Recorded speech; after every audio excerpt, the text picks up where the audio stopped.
This is Brian from the soon-to-be champion Skybusters, and you are listening to Josh and Gar on the Hidden Oaks Overdose Football Fix on Spotify.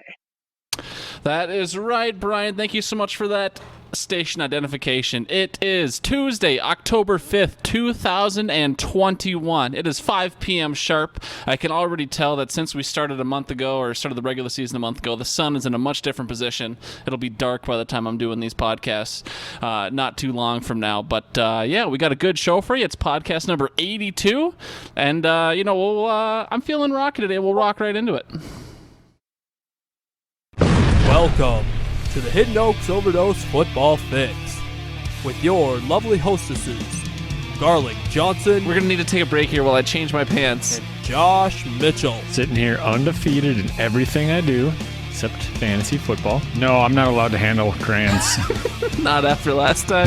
Not after last time. And now, ladies and gentlemen, Garlic and Josh. Thank you, Walters, for that great intro. Hello, everybody, and welcome to the Hidden... Oh, my God, my mic is turning. Hello, everybody, and welcome to the Hidden Oaks Overdose Football Fix podcast. I'm one of your lovely hostesses, the Garlic Johnson, and I don't think our other lovely host, the Joshua Mitchell, is back yet. Josh, if you're not... I'm back. Oh, damn it. Josh, say hi to the folks, I guess. Hi, folks. You can join our Discord for a little 24/7 chit-chatting. Any day of the week you'd like to hit us up. You can also leave us voicemails for Fave Favres or questions or whatever else at anchor.fm/hoodpod. If you want to kick it old school, you can hit up our Gmail inbox, hiddenoaksoverdose@gmail.com. Josh, these people can also find out more about our League of Record at hiddenoaksoverdose.com. Why should they go there? To see what I do in my off time, and to know why we are the superior league/podcast. Bingo. It's good enough reason for me. I don't know any other podcasts/leagues that has a website, a functioning website with player cards. How functioning is it on a scale of 1 to 10? Hey, if you go to the website and you go to the league records or profiles, whatever it's tabbed as, and you click your player card, it rotates and shows your season stats. I mean, that sounds pretty functional to me, Josh. I'm going to give you at least 6. And the names are holographic. What? Can I collect them all and trade them? Mm-hmm. Oh, bingo. We're making big business decisions now. But yeah, hiddenoaksoverdose.com. Segment start times are down in the description below for all you lovely listeners that aren't here live. Got to thank my good friend at Levi Oki Illustration on Instagram for all the beautiful art he's been creating for us since our inception. Josh, how we doing today? Well, I don't know if you noticed, but had a bit of life happening in the chit chat. Yeah, I mean, it says Josh goes to the dentist. Josh, let's hear about the dentist. Was it in a strip mall? Was this guy part-time? Mm-mm. And I got to get the caramel out of my teeth to talk. Why would you... Are you literally eating a caramel apple as you're podcasting? Could you make a worse decision for the show? No, it's the caramel cashew trail mix from Target. Jesus. Yes. No, it was not in a Walmart. It was an actual dentist. Sure, they only had a handicap ramp. Might have been sign 1 that I shouldn't have gone there, but I went. Has been the first time I've gone to one of those dentist doctors since 2012, I believe. For those of you doing math at home, that's just about 9 years. The last time I went in there, it was actually because I had a filling that snapped off when I was chewing something, and it hurt a lot. So I had to have that fixed. Didn't get cleaned. But I walked out of there, and they said, overall not bad. I've seen worse. Only had 2 cavities, and they're in the very back, so not a big dirl. How are you, Gar? Good. I mean, I certainly didn't go to the dentist, and I haven't had any cavities, I think, for a couple of years. I really, really disrespected my teeth as a youth, but I've turned it around kind of since I became a quote-unquote fake adult. But yeah, so I mean, are they just gonna throw a little crown on those bad boys? They're gonna fill them up, or how they're just gonna go in there with a pliers and rip them out? What's the prognosis here? I guess I didn't listen to what they had to say, but that's kind of why I'm eating the caramel, is because it's a very sticky substance, and I figure it could just kind of gel them all together. I can say I think I had like an old metal crown or whatever they're called. I don't know dentist terms at all, but I think one time I was eating a Swedish fish and one of my like old crowns came out while I was eating a Swedish fish. So if you're trying to mess with your teeth, a Swedish fish would be another good way to go on top of the caramel. But yeah, so you're doing good. I'm doing good. Josh, you just want to hop right into the old Hidden Oaks original FanTASTY zone? Heck yes. Did you say it's a Hidden Oaks original? Wow. I did say that, Josh. Hidden Oaks original segment. Who brings us the FanTASTY zone, Josh? Legos. Skybusters. Legos. Sorry, I was looking at my Lego kit that I'm playing with. Skybusters. Thank you, Skybusters. Well, Josh, you already kind of spoiled one of your food sponsors, but what are you munching and what are you sipping on over there? Oh, I got to crack open a nice cold pink lemonade Spindrift sparkling water. Is that why do you people drink Static on purpose? I still don't understand it to this day. I hear they cause kidney stones and I need to get some time off work. They cause kidney stones? That's not good. That's ugh. Okay, well now I feel uncomfortable. I've got didn't have any Arnie's in the house, so I went back to one of the peach teas that I got from Audio Out. I believe this is can number 13 out of the 24 he sent me. So thanks again, Audio Out, for providing me that peach tea. Josh, we got a couple emails from Brian, but one of them, the subject line was all caps, not FanTASTY. So I believe that that one's not supposed to be read aloud. It's more for the league. And Brian had to email me instead of texting me that. So we've got one email from Brian this week, and I gotta get the button here. You've got mail. All right, let's see what Brian has to say. Subject line: Josh's broken heart. Gar, I'm hoping you can read this in your most soothing of voices. Last week, we went through our best TV dramas. No less than 7 times did Josh mention how bad the last season of Game of Thrones was. He said things like, if the last season wasn't so bad, it would have made his top 5. I know how much he loved the show. I know how the last season was a buzzkill. I am currently rewatching it for about the 5th time. Josh finished season 4, which is probably the best season of TV ever. He sounds like a jilted lover. Hypothetically, when Nikita finds someone better, you should look back and remember the good times. The joy you have had. Not that she ran off with A-Raj. When I write my wives, Josh. I had pre-read this email and I wanted so bad to not laugh at that part, but I could. When I rate my wives, Josh, I don't look at. Sorry. All right. Time to be serious. When I rate my wives, Josh, I don't look at only how it ended. I look at the whole of it. I hope you can do the same with Thrones and look back someday with fond memories as I do with my past lovers. Love the Grum, Brian.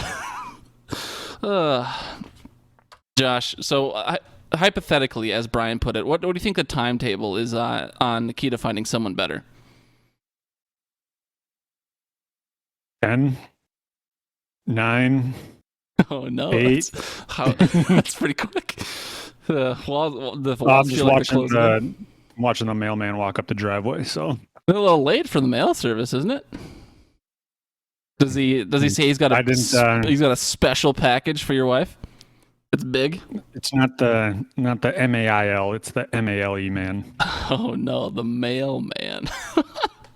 All right, but no rebuttal to Brian's talk about looking back more fondly on Game of Thrones versus being a jilted lover. I mean, yeah, sure, you can look back at it and say there's that bright spot, but ultimately, the ending is the ending, and he may look back at the good times with his wives and rate them based on that, but I'm just going to go ahead and guess he's not going to go back to them. So it's probably for the best I don't rewatch it, because it's just kind of like the football season, As a Green Bay fan, I'm getting used to the slow build of success and awesomeness throughout the season, only to be absolutely let down in the playoffs. And yeah. Gotcha. All right. Well, Brian. Yeah, and Carmel hit it on the head. The last 2 seasons of Game of Thrones makes him want to jump into a Chuck E. Cheese ball pit. And I'm going to go ahead and say after a toddler birthday party where diapers were not worn. So, Bingo. Yeah. All right. I'd like to put in a request for Brian. Brian, I know you're listening here live. I would like to put in a request for your next email for the FanTASTY Zone for next week. Or it doesn't have to be next week, but I'm sure you could get a quick turnaround on this. I would like you to rate your rate your wives, rate your lovers in your next email. Because you said when I rate my wives. So I would like to see Brian's official rating of wives for next week. Moving on, before we talk too much more about Josh's heartbreak, I reached out to the senior correspondents for a little quarterly update. We're 4 weeks into the season, and I know there's a 17-week season now, but 4 to 17 is still closer to a quarter than anything else. So, we got only one respondent back, and that's okay. To take a moment of sincerity, a lot of our fans already do a lot for the show, so for me to just continue to expect more out of them is probably unfair, and I appreciate them just listening, but I will say, if I were to call out one senior correspondent specifically, this fucking Micka guy, not Micka, I'm going to call him Micka out of disrespect. He called me yesterday from Australia at 5:30 in the morning. He's like, "Hey, mate, I'm just sitting here grilling up the barbie at the park." So this fucking guy calls me at 5:30 in the morning. He's like, "Hey, what do you want for a senior correspondent voicemail? I can give you a little report." And I was like, "Oh, yeah, I mean, you just do this. Just talk about your team." This fucker who called me at 5:30 in the morning didn't send anything in. Why is he calling me? Okay, Josh, why do people do this?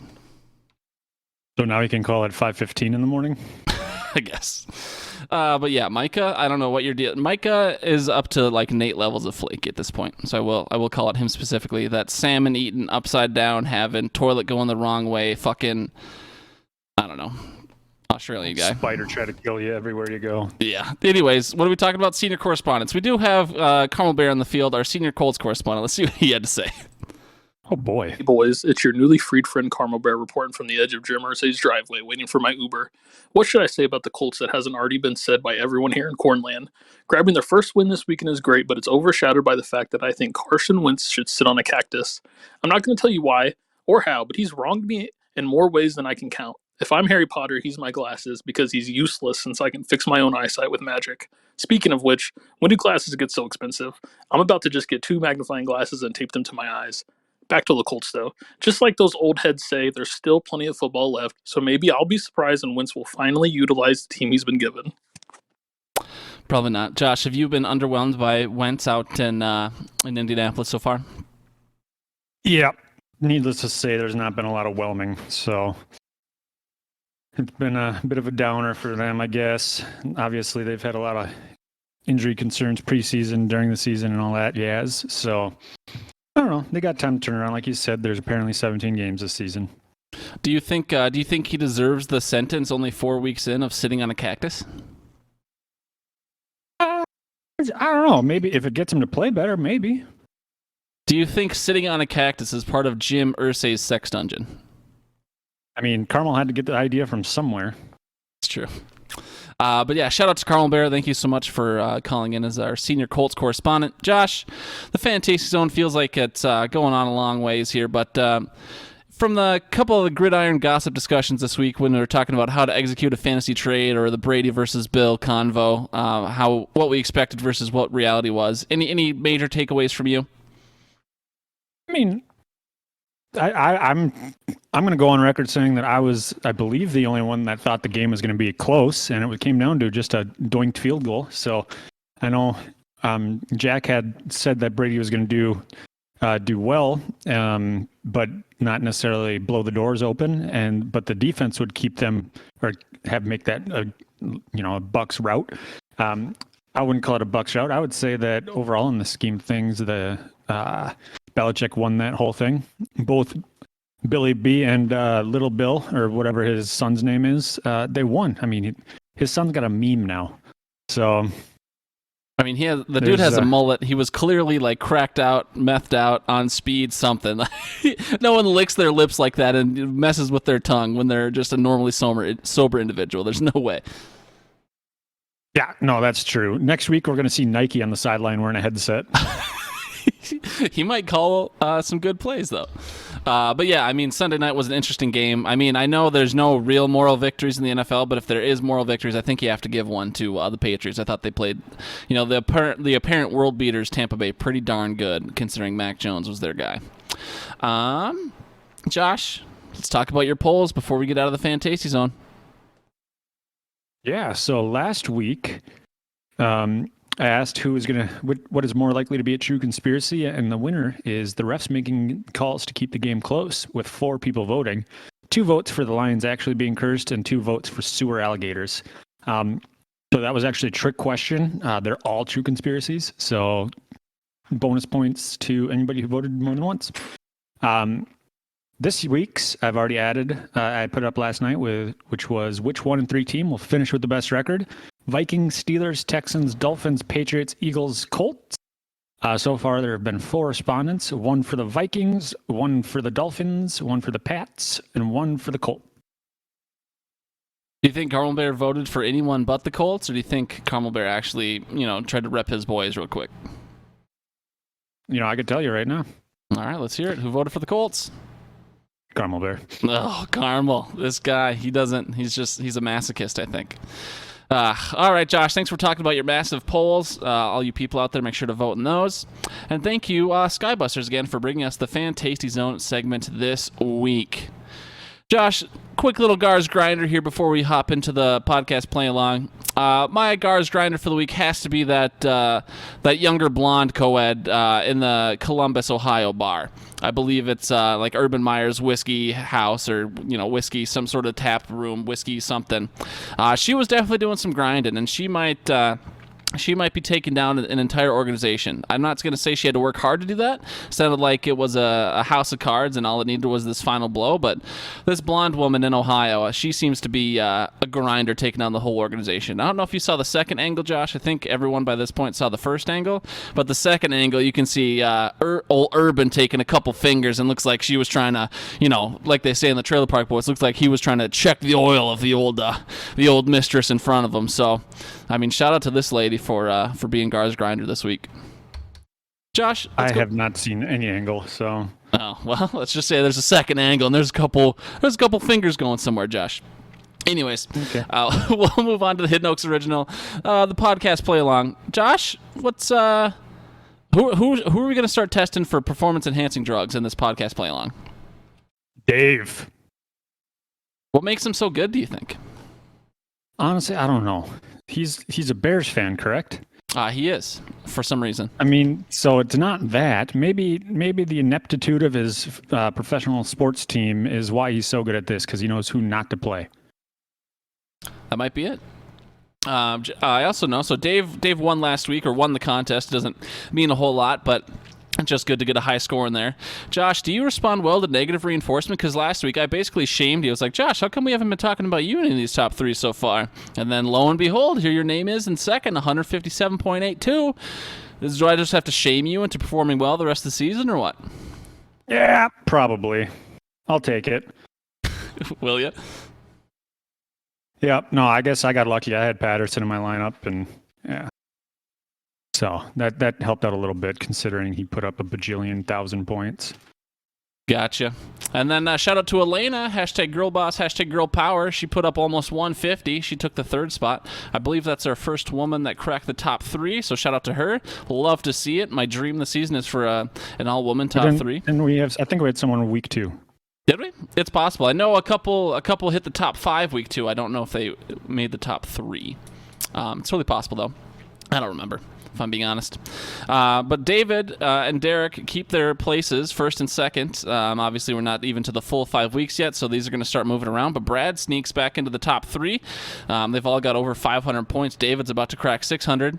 Last week, the top 3 were David, Derek, and Hammer, so Brad came up and gave Hammer the boot. Josh, who was your stud or dud last week in the podcast play along, and how'd they do? I had Max Williams, tight end for the Arizona Cardinals. He had a touchdown, 66 yards, which was good enough for him to get 15.1 points, which was 3.4 times his value. So yet another winning week for Josh. Nice. That's pretty good. I predicted Sam Darnold as a dud against the Dallas Cowboys. You would have paid a full 72 hunch on him. This fucking guy puts up almost 34 points, 33 and a half points. He was a 4.7 times value, and I fucking stink. I don't think I've gotten a single one right this year so far of trying to grab a guy I like or a stud or a dud of the podcast play along. So whatever I say, at this point, you should do the opposite of, I think. Yeah, no, I was going to make a comment about how bad you are, but thank you. You covered it for me. All right, go tuck yourself in, Josh. This week, though, I'm finally turning around. I'm taking the lowest hanging fruit I possibly can, but my stud for the week is going to be Deebo Samuel. Dude has been absolutely balling out of his mind out in San Fran. Trey Lance is starting, so the Arizona Cardinals are going to be seeing a little different look. Arizona Cardinals let Adam Thielen and Justin Jefferson throw up a bunch of receiving yards on him. I'm expecting this game to be a shootout. For only $7,700, I know it's more expensive for players, but I got to imagine Deebo puts up no less than 25 this week. So I'm taking Deebo as a bona fide stud. And he's a running back, or he's a wide receiver for San Francisco, in case that's not clear, Mr. Bryan. Yeah, I have Jamal Williams, running back for Detroit. They're playing Minnesota. He would cost you $6,000.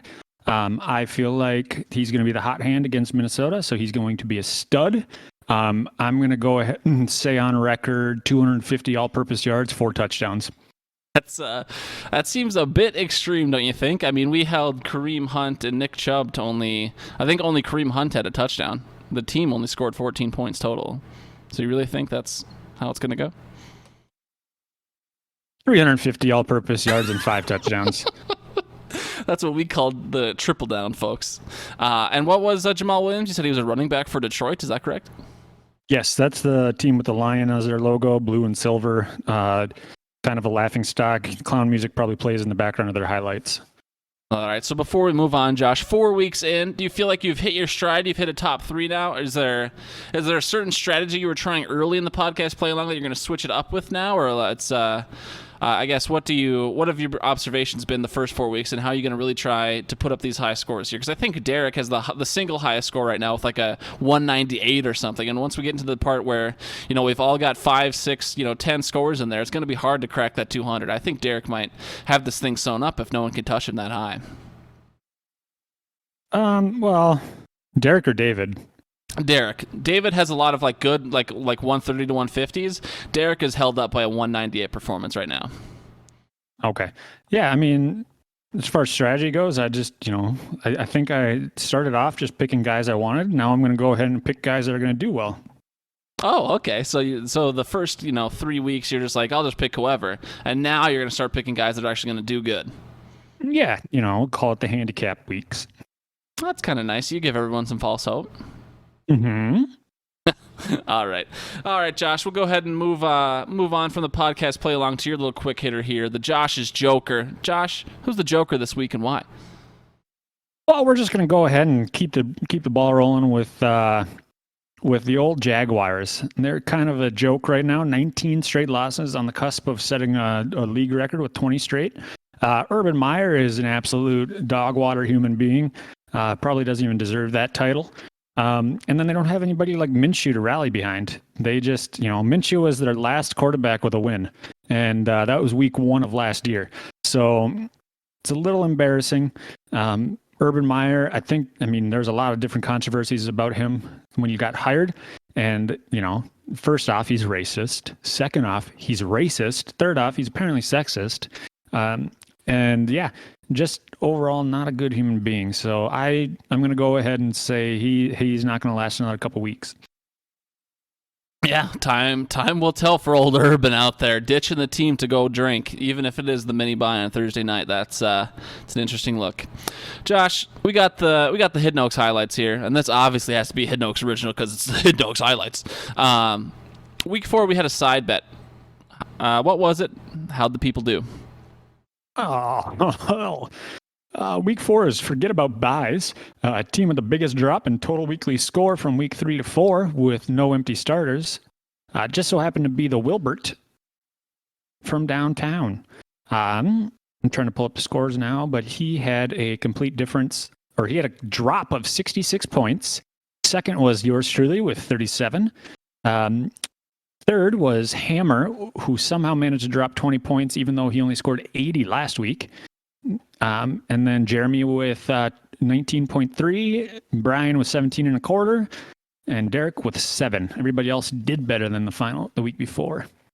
Not bad. So if people were noticing they didn't hear my name in that first group of people, that means I did better week over week.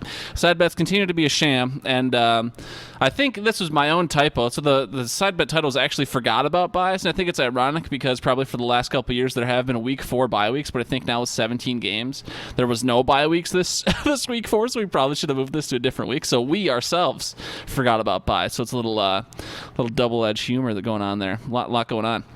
But yeah, Willie won $5. He's a loser and a winner. Good for him. Josh, the blowout of the week. This one's I think Dr. Jamie Hammer might have her hands full because Eric, a.k.a. Go Joe Burrow, he beat Hammer, catch 22, 124.2 to 60.4, over doubled his score. Hammer is 0-4 on the year. He has no signs of hope. As you mentioned, Hammer was third in the side bet, so he went from 80 down to 60. I mean, this guy absolutely stinks. He's known to like to visit the aquarium up in Duluth. Hammer might go jump in the shark tank at this point because he is there's no sign of hope for this individual. I don't think they have a shark tank. Josh, you're not going along with the bit. Oh, sorry. Yeah, no, world's biggest shark tank, I believe, in Duluth. Yeah, Kevin O'Leary and Mark Cuban are going to just sit there and give him the people's elbow over and over until his heart stops. Oh, yeah. So I believe they were both 0-3 going into that game. So Eric gets his first big win, and that's a tough look for Hammer to be the biggest blower of the week from another 0-3 guy. The nail biter of the week was straight cash homie over Henry Gone Give It To You. It was 130.5 to 125.5, so an exact 5-point difference. I know it's not as close as some other leagues, but we can get some high scores in this league with our little modification to the QBs, and then we got PPR going, so we're not always going to be the closest games depending on how your players perform. But shout out to Derek for winning a nail biter. I believe he started 0-2 and now he's clawed his way back up to 2-2. So good job, Derek. Josh, we got the highs and lows team you've been keeping track of here for the first 4 weeks. Why don't you go ahead and tell us who's made these teams and who should we belittle? Well, we're going to go ahead and bully quarterback for the lows, Justin Fields, with a measly 9 points. Running backs, we had Gaskin and Drake put up 0.3 and 0.2. Both happen to be owned by none other than Hammer. Wide receiver, Ayuk and Lamb put up 2.5 and 3.3 respectively. Logan Thomas got hurt right away. He put up 0. Flex position, Hines Ward. Not Hines Ward. Wow, what year is it? Naeem Hines. What are we watching, Hines The Dark with Knight 1.1. Rises? Pretty much. And then thankfully, the Rams defense underperformed the Saints. Otherwise, it would have been the Saints, who I own. But the Rams with -5. We had a 3-way tie with kickers with 1 point, McManus, Joseph, and Carlson. If you'd have had that team, you would have stunk and got 12.75 points in a full PPR league. I mean, 9 of which came from your quarterback. Hammer made up 3 of those players, so that's kind of why he only put up 60 on the week. I know Titan doesn't listen, but I know Eric's out there in Latvia will appreciate your Hines Ward shout out. I also will notice though that Eric, Mr. Landvik himself, you always spell Eric with a K now, I think because of Eric's, but I guarantee super white guy, American white guy Eric is spelled with a C, so in case you care. I think that's cute. Yeah. Yep, I noticed that. Moving on to the highs. We had Mahomes with 34.5, Barkley with 29.5, Austin Eckler with 29.5, Tyreek Hill with 47.6. Oh, no. Deebo Samuel with 35.7, Dawson Knox with 20.7, Corey Davis with 21.1, the Bills defense with 21, and then Bass with 16. That roster, which probably isn't ownable, 255.7 points. Yeah. Sorry, go ahead. Do I need to just start complaining about my players and being on the loser list? Because you last week you threw out just the whiniest whine that wine could whine about your tight end stinking. Yep. And now you're on the highs list. Yeah, I mean, Dawson Knox himself, I'm pretty sure he just quadrupled my entire tight end position performance for the first 3 weeks with his 21 points here, because I had 2 zero bombers in there, week 2 and week 3. I mean, he was on the waiver wire. I think I originally picked up like Austin Hooper or something, like that's who I put in my waiver claim for last Tuesday. And then Dawson Knox was still available on, I think, Thursday or Friday. And, I just went in there and I looked at the free agents and I sorted by position rank, and Dawson Knox before this week was ranked like 8th. And I was like, I don't know why this guy's available, but I'll go ahead and put him in there since I got Josh Allen already. And yeah, I'm very happy that I actually have a tight end who can play now instead of getting me 0 points.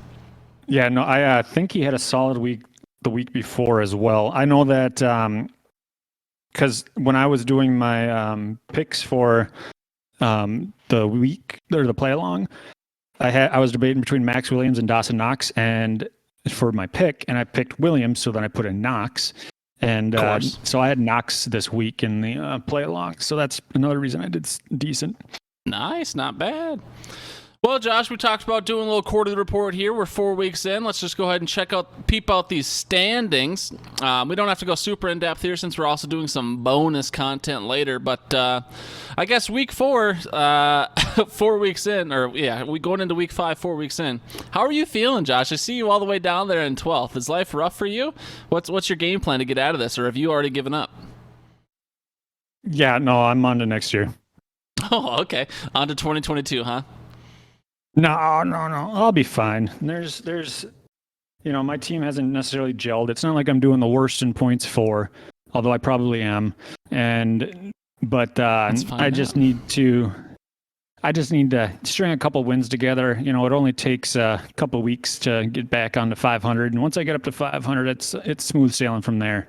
So gotcha. I'm pretty happy with my team. No, I'm not. I hate this team. Can we redraft? I mean, so do you feel like the Justin Fields experiment has officially failed, or is he still going to be your every week starter going forward?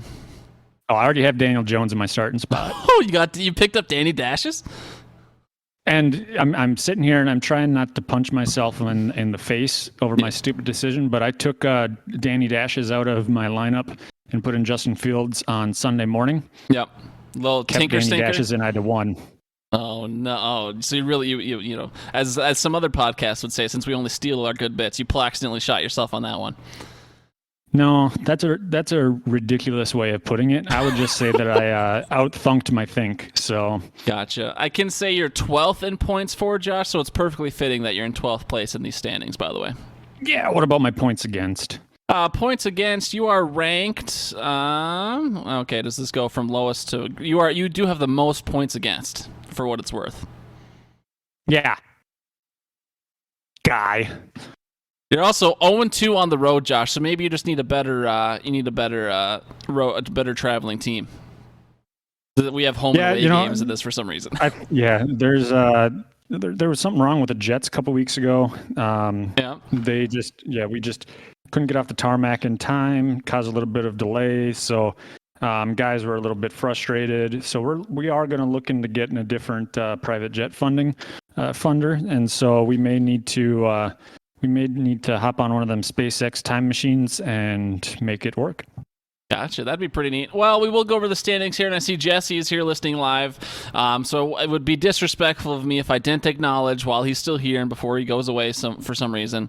Jesse is our number 1 ranked team. Jesse is one of 3 4-0 teams. DK Racing is atop the league, and of course, since there's 3 4-0 teams, Jesse is reigning supreme. He must have the most points between the 3 of them. Second place is Team Mitchell, aka your lovely wife Nikita. Nikita starts 4-0. Hashtag girl boss, hashtag feminism. I mean, that's a good start for her. I know she's usually been a contender, but to start out 4-0, you've got to be doing a lot of things right. And then our second year guy must be hitting his sophomore surge here, Jonathan Taylor Thomas, aka Pribber now, over on the corner there of Johnson and 106th. He is also 4-0. Josh, of these top 3 teams, all 4-0, who do you think is going to go the furthest? My wife. Oh, I'm sure there's no bias in that at all either. The fact that Jesse's dominating. Yeah, Jesse's one of those guys that all we need to do is drop off a mysterious 6-pack of brewskis on a Saturday evening, and he'll forget to set his lineup. He'll take the payment, is what you're saying. Jesse can be bought off. Oh yeah, easily. Jesse does agree with you in the chat. Jesse acknowledges he can get bought off. But yeah, I mean, I guess I don't know the makeup of Nikita's team. I mean, I'm sure you're in the house with her. Like, what's making her team so dominant right now? A lot of the questions she asks me in my input, I believe. And then she does the opposite? Yes. No, that's actually true. No, I know she has Eckler and Herbert, who have been off to a pretty solid start, and she's got Hawkinson, who had really good first couple weeks. I mean, overall, I would say that her team is very consistent. I think that I'm trying to find it right now, but I believe that her team has been right around that 120, 130 point range every week.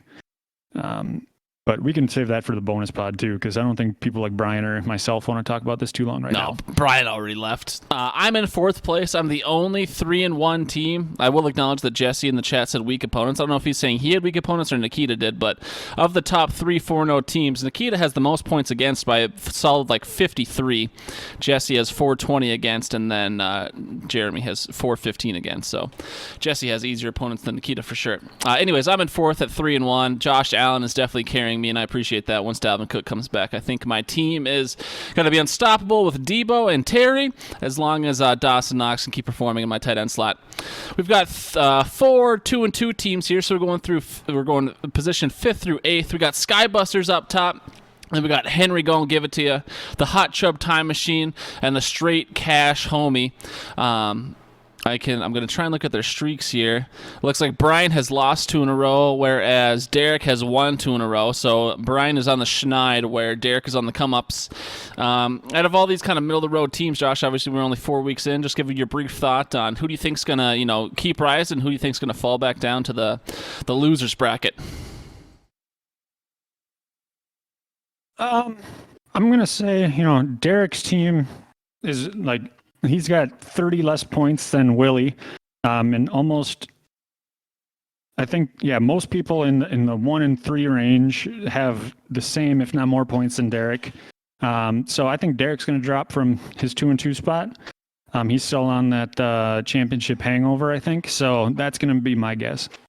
Sure, yeah. And if it came to, we only take 7 playoff teams, a little different from most leagues. If the playoffs were today, obviously they're not, but if they were today, Derek would be the first loser because he doesn't have enough points for with all those middle-of-the-road teams. We next have 5 1-3 teams. We got That's Hilarious in 9th, Obi-Wan Mahomey in 10th. Jamie's had a rough start. Go Joe Burrow in 11th. Eric just got his first win over Hammer. Team name, Josh, you're 1-3, so the team name change only saved you for 1 week. You lost again. And then Bradley is in 13th place at the last place spot. So, Josh, you just lost to the guy who's in 13th place. Does that hurt your soul? I mean, when you look at his points for, he got half of them against me. Yeah, so what have you done for me lately, Josh? He's on a 1-game winning streak, 1 in a row, baby. Yeah, well, he's still in 13th and I'm still in 12th, so how are you feeling? You guys can fight over those 2. I think the difference is 2 ping pong balls in that range. And then Hammer, I already talked about. Hammer's 0-4. He's our only 0-4 team. He's in last place, 14th. He only has 367 points for, which is almost 75 less, maybe more than 75 less than the next guy, which I believe is Brad. So that's tough. Does Hammer pull it around at all? He's missing CMC. George Kittle and Allen Robinson have underwhelmed. So his top 3 picks have really let him down. Is there any saving Hammer's team, or should he just keep? Should he stay at the bottom? No comment. He's done. Oh no! I think where's the fork when you need it? Yeah, that's going to have to be one of our medical minutes here in the next upcoming weeks, especially if Hammer continues to lose. We're just going to need a live welfare check on the different things Jamie would look for when she's checking for human life, because I don't think Hammer has any left. Ladies and gentlemen, we got him. All right. You know your jokes are good when you laugh at your own. Moving on to week 5, Josh, really quickly. Our side bet for this week is Hans team. So it's the team with the highest combined number of receptions among all started wide receivers. I don't know if that was the exact wording or if you changed it. So are you saying even if they start a wide receiver in the flex, we'll count that? Or is it just the 2 wide receiver dedicated spots? Just the 2 wide receiver dedicated spots. Gotcha. So whoever's got Keenan Allen is looking good for this one. Adam Thielen can catch a bunch of underneath dunks as well. So, look for maybe if your team's on the schneid like Hammer, just go for a bunch of guys that gets lots of targets and put those guys in this week, so you can at least get $5 back from this place. Josh, looking ahead to next week, do you want to just quick predict a nail biter and a blowout? Just had a very very rapid thought. I'm going to get blown out. Nikita's going to have a close one, but she's going to win. Gotcha. I'm going to go ahead and say we got 1-3 Brad playing 1-3 Eric. Gojo Burrow versus Over the Hill. I'm going to think this will be the nail biter just based on projection. And I think, I'm not going to take the low-hanging fruit and Hammer. I'm not going to say Hammer's going to get blown out because that'd be mean. I'll just stick with the... this is tough. I'm going to say T blows out Garrett. That's hilarious. Blows out Henry. Gonna give it to you because that's the opposite of what the projections say. So I'm trying to be spicy. All right, that's everything for the Hidden Oaks highlights, Josh. This week, moving into the medical minute here, we've got what topic did you want Jamie to cover again? I forget. Turf toe. Did you want Jamie to cover turf toe? So if this medical minute was turf toe, would you be very excited about that? Yeah. Well, Josh, medical hour. Let's see what Dr. Jamie Hammer has to say about turf toe. Hey guys, this is Dr. Hammer tuning in for this week's episode of the Medical Minute. Here comes the highly contested, highly anticipated episode regarding turf toe. I thought this was a joke, but when I actually started reading about it, it's a very common injury called first metatarsophalangeal joint sprain. Let me break this down for you. Metatarso means ankle, phalanx means toe. So it's that joint between your ankle and your toe. And if you sort of like stand on your foot and point your toe, you feel exactly what I'm talking about, just as if you're about to get down in sort of a tackle position. These injuries are more common on turf, which is why it's called turf toe, because something about the artificial turf makes your foot flex into an uncomfortable position. It's that hyperextension that causes this injury. You might have heard of it before, specifically last year because Chief quarterback Patrick Mahomes, my boy, in Super Bowl 55 was experiencing a turf toe injury, and he ended up needing surgery on February 9th in order to sort of fix this up after the Super Bowl had completed. Potentially lethal surgery. So let's talk about why people need different levels of interventions regarding their turf toe. If you just have a grade 1 injury, you just sort of hyperextend that joint and things go back to normal, you're going to have a little bit of pain, but you pop in a rigid support in your toe that prevents that hyperextension, you ice it and elevate it, you can get back on the field the next day. If you partially rupture this or you get a grade 2 turf toe injury, you're going to need at least 2 weeks of rest with crutches in order to sort of recuperate, and then you can come back to practice with rigid support. Finally, if you're like Patrick Mahomes, you got that grade 3 injury, significant tear in that joint ligament, and you're going to need 3 to 4 months of rest, and about 2% of folks actually need surgery in order to fix this. How do you know which grade it is? If you start getting up into grade 3, you're getting swelling, bruising, instability of that joint, and like poor Patrick Mahomes, you do the 2 weeks of rest, you use crutches, and then after you're still not able to rehabilitate, you're going to need to get surgery on this. So that was turf toe in a nutshell, definitely not fake. Curious to see what other players you guys have heard of with turf toe and what sort of recovery has looked like, and if I've sort of presented this in a way that makes sense. Look forward to hearing it. See you guys next week. Jamie loves saying looking forward to whatever. I think that's Jamie's like token saying is looking forward to it or looking forward to whatever. So I just want to point that out. But anyways, Josh, so she talked about the 3 different grades of turf toe, and I heard once upon a time when you were strapping up the old fullback helmet for Hamlin University, the way you talked about it, you must have had at least a grade 8 to grade 9 turf toe condition, situation, whatever you call it. So let's hear about your turf toe. Yeah. No, I think I might be the only diagnosed case of turf toe stage 19, and had to have a full foot replacement. And so, yeah, I'm sitting here with a robot foot, everybody.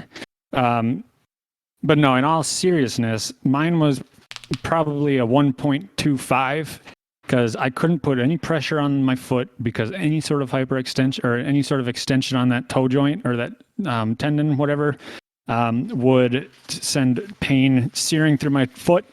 And so they did have the rigid supports, which were just uncomfortable. So you're trying to do a lot of different things on 1 foot or 1.5 feet. It's not a fun injury, especially when people like Garlic are over here saying it's fake news, Tom. But it is definitely one of those things where that little joint, you never would have thought it would cause that much pain, but it's there. Yeah, I mean, to my knowledge, Josh, and I'm no medical expert myself, but for everything I know about the human body, feet are important for us bipedal individuals. And yeah, I mean, obviously I was belittling your turf toe a bit, Josh, but it's kind of just like everything else in life. You will sit there and belittle turf toe until it happens to you, or unless you really care about something, you will also belittle it. Like, you'll sit here and you'll care about me mocking like a Packers players running into each other, but then, in the other sentence, you'll be like, Troy Aikman sounds like a guy who's had a lot of concussions. So, it's just how it applies to the person is how much you care about it. I mock turf toe because I've never had to deal with it. I'm sure as soon as I have turf toe myself, I will sing a different tune. But I don't spend a lot of time on turf. I don't imagine myself having the turf toe. But I'm going to replace all your insoles with turf. You wouldn't dare. I've already got Tommy's soles. I only walk on red carpet, baby. But no, I mean, I don't think I've heard anyone talk about turf toe this season so far. Have you? Because I don't think I've heard that uttered this year so far. No, and I think like on the ESPN app and stuff, if you're looking at injury designations, they'll say like toe or sometimes even ankle injury. So that's kind of, they probably got belittled just like I did when they brought up turf toe. So players are asking them to say, no, gunshot wound, things like that. Gunshot wound. I mean, I also know that it's been a talking point for a long time from like the NFLPA, like the players union. Like they've been fighting for like all grass fields for a long time. I don't know if that'll ever actually happen. I don't know. Maybe that'll be some bargaining chip. The owners will finally throw in someday, even though the owners seem to have all the power in every negotiation they've ever had. But I mean, obviously turf toe won't completely go away. But I mean, do you think going to all grass fields across the whole NFL will make the difference, or make a significant difference, I should say? Unlikely, considering a lot of practice fields will probably remain turf. And it's not necessarily 100% guaranteed that they don't get it just because of the amount of force that they use. But I think it would definitely minimize the risk. And so I'd like to encourage everyone to go to change.org and sign our petition to reduce the life-debilitating injury known as turf toe. Sure. Josh, so we know all these... we should probably move on, but last question for you here, Josh, since you're on the turf toe bandwagon. If you had to, so all these different like cancer and breast cancer, all these different cancers or diseases, they have ribbons and they have different colors. What would the color be for the turf toe ribbon that you would wear on like walks and marches and stuff? Probably the color of like loose soil that had just been urinated on. So like a moist brown, you would say? Yeah. I mean, you can't make it green, obviously, because that would almost be like PTSD for these turf toe people. Yeah, exactly. Now you're catching on. Now you're a turf toeian. Gotcha. Yeah, I'm here to support you, Josh. I'm sorry I was tearing you down earlier. Anyways, thank you so much, Dr. Jamie Hammer, for covering turf toe. I don't think I'm going to hide the Discord after all. I don't really care about the number of channels at the bottom there. So if you ever have any requests for a medical minute segment, shoot it out to Dr. Jamie Hammer. Obviously, no guarantee she'll cover it. She only knows so much about so many things, and she's a person who has her own interests as well. But if you got a request, go ahead and throw it in that channel. I know Jamie will see it. I know she's a lurker. She'll see it. Josh, let's move on to the Hidden Oaks original Fave Favre. And we'll have to be a little quicker this week, but I feel like this is going to be a quicker segment anyways. So the topic this week is written news sources, Josh. And I know you made a joke earlier in the Discord that you feel like this is a shot at all the non-readers out there, but certainly written journalism, I think it's fair to say, is a dying art. I know I get most of my, unless you're talking about like Twitter, and that's 240 characters or less or whatever, or 280, whatever it is. So what were you? Do you read at all? I guess would be the question. I start with you. So that right there is an offensive question to those that can't read, such as myself. Just asking them if they read. Yeah, no, I don't necessarily read a whole lot, but I did manage to come up with 4 things that I can usually get some news from. Sure. Yeah. I mean, it's certainly a bit of a dying art. I know for myself, it's that's against hip, but you also spelled HIPAA wrong. It's 2 A's, you jackass, instead of 2 P's. But yeah, it's I get most of my news. Like, I get most of my, because I don't watch like Fox News at 8 or whatever. I get most of my news from like Twitter or TikTok or Reddit. And so, it's just a different generation. But we had one fan submission this week, so I think the fans knew that we were going to be talking about, our league ad nauseum. So we're going to need a shorter fan segment here. But we did get Carmelbear, his little resurgence to the pod here. He gave us a senior correspondent, and he gave us his Fave Favre written news sources. I'm sure that's why Brian stopped listening, because he didn't even chime in, and he's the only guy we know reads. So the only fan submission this week, Carmel. Let's hope you blew it away. Let's hear your Fave Favre written news sources. Hey boys, Carm here with this Fave Favre written news sources. At number 4, we're going with the Wall Street Journal. I love walls and streets, so this is a given. At number 3, we have the Indianapolis Star. Local news is almost as more important than national. How can I live without my local paper telling me a Chick-fil-A is opening up next to the Menards? At 2, we have the New York Times. It has excellent investigative writing, solid fact-checking, and a more grounded editorial policy than most. It's the gold standard. At number 1, we have Playboy. I'm more of a visual learner, so for obvious reasons, this news source is my favorite, and yours too, you goddamn liars. I would have been disappointed if someone didn't throw in a Playboy joke this week. So big shout out to Carmelbear, hitting it out of the park with our one fan submission. So thank you so much, Carmelbear. Josh, any of those, any from Carmelbear's list make your list or make your honorable mentions? Do you got Playboy in there? I do not, no, but none of them made my list. Interesting. You're not a Wall Street Journal. I thought of all of them. Maybe Wall Street Journal would be one you hit up, but maybe not. So I mean, Josh, you sounded lukewarm on your list. Does that indicate to me you don't want the walk-off shot, or do you still feel pretty good about your number 1? Oh, okay, I'll take it. My list is semi-serious for sure. So you'll go first then, Josh. Do you have any honorable mentions for your written news sources, or is there anything else you want to share before diving into your list? I guess I'm just going to go ahead and share that, take my list lightly. Okay, Josh, big reader. Big reader.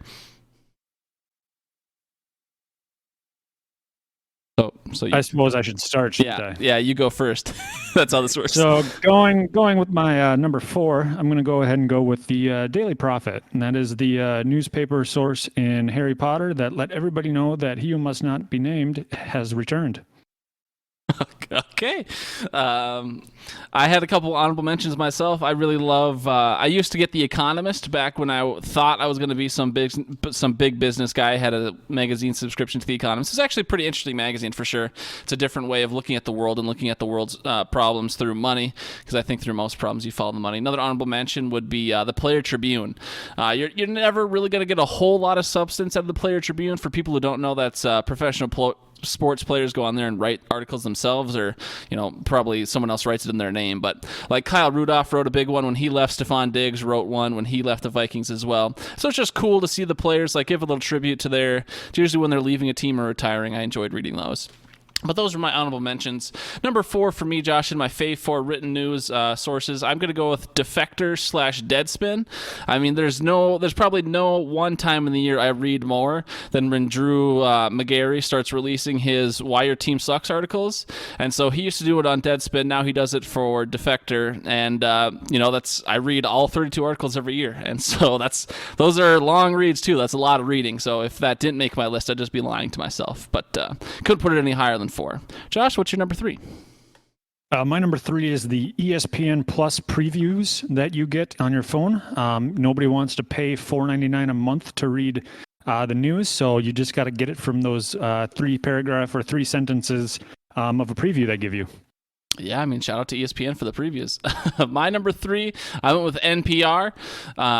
They do, obviously, they're most known for their radio shows, but they actually do some pretty good writing as well. And if you're ever trying to have any sort of political or international or domestic issue debate with your friends, I feel like there's not too many neutral news sources out there, and I think NPR is one of them, just because they're not going for the big dollars that all these other Fox Newses and CNNs and MSNBCs, all those other jackasses are trying to make all the money, and NPR is not trying to play the same game. So I really appreciate the articles they put out on the big issues. Josh, what's your number 2?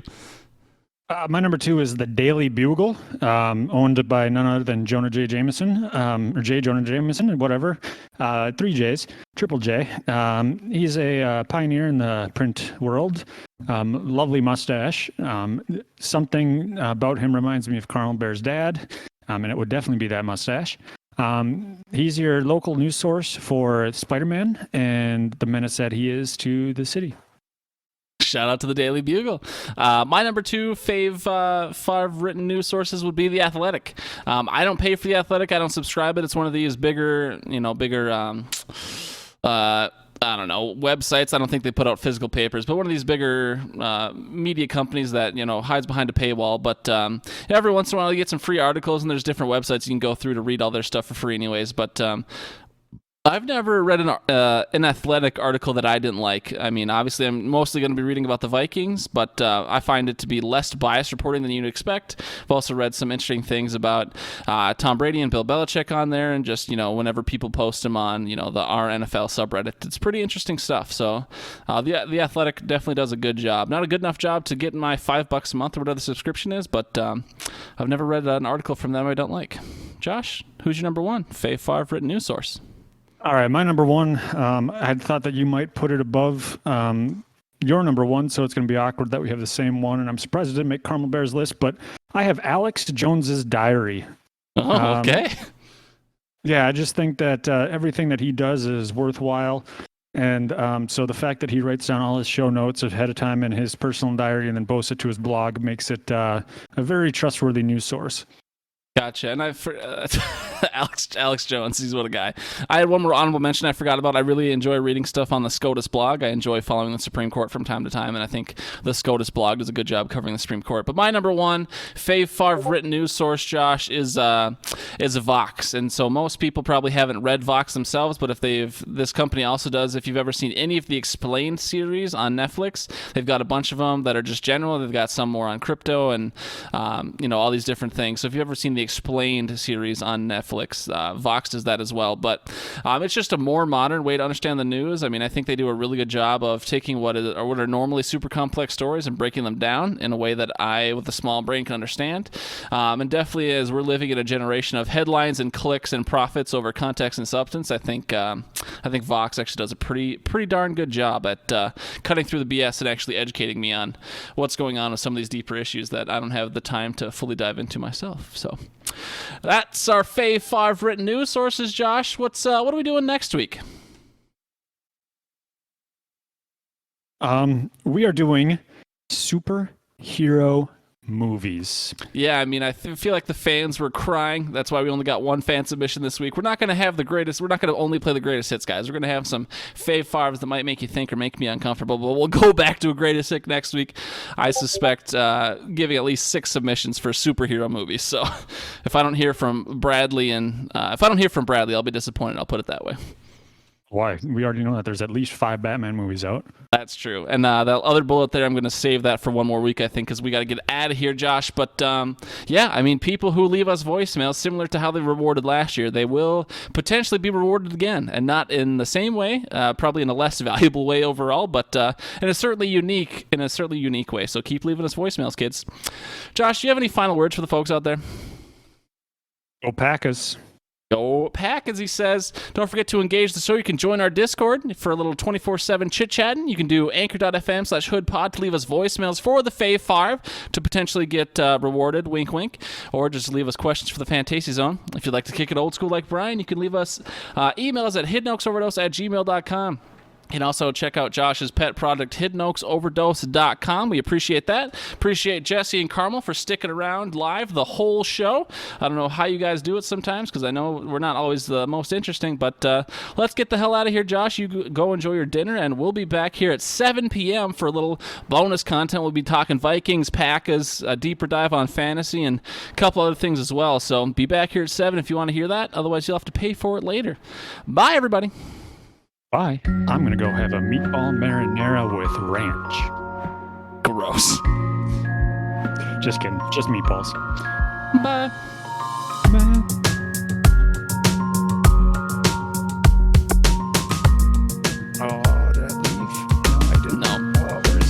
Oh, embarrassing. I opened Skype. Oh, no. Oh, no. I know you want to stay, Josh. I get it. No, it's not in my stupid. He finally figured it out. Oh, boy. Superhero movies next week. Carmelbear, I can only imagine you're going to have the most obscure shit on your list. Or maybe you'll take it seriously just to flex your movie chops, but that should be good. Fave Favre next week. Superhero movies. Anyways, kids, I'm going to stop recording now. Get the hell out of here.